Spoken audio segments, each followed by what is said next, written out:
Very big news, Adina, and want to understand how you got to this place and what kind of reception even this morning you've received. We've heard Howard Lutnick. We talked about it on the show already.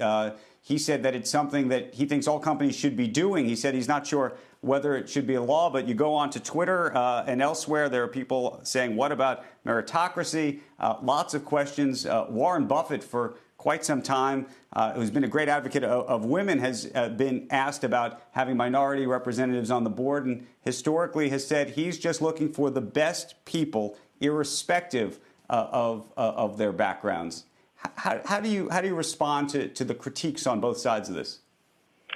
Well, thanks for having me on today. Well, I think the first thing to recognize is that disclosure is really the foundation of our markets and our economy. So we rely on companies to make full and accurate disclosures to inform investors so that investors can make their own decisions as to which companies they want to invest in and what they expect of the companies where they're an investor. And so we focused on disclosure as the foundation for our proposal. So the first thing is we're asking every company to disclose the composition of their board based on self-identifying, each of the board members self-identifying their diversity, and then putting together a standardized table so investors can make and understand it easily and can compare companies across the spectrum of Nasdaq-listed companies, at least.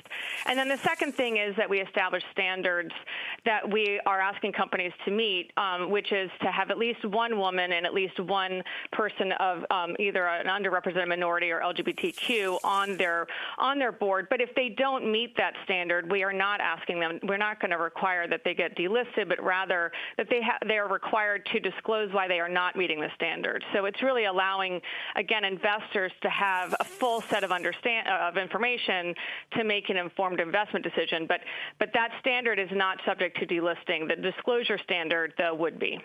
And so I just want to make sure it's clear that we're marching down the road. We're establishing a minimum that we expect companies to meet, or to explain publicly why they aren't able or aren't interested in meeting them.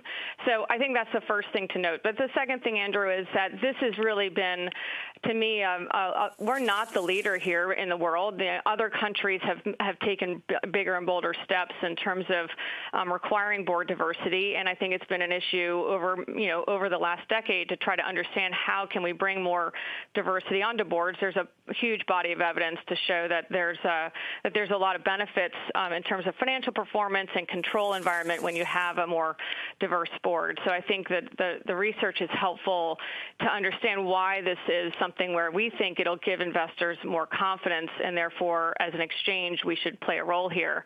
But I also would say that at the end of the day, it is a matter of companies making their own decisions and explaining and disclosing to investors their decisions, and then letting investors determine what they want to do on the back of those decisions.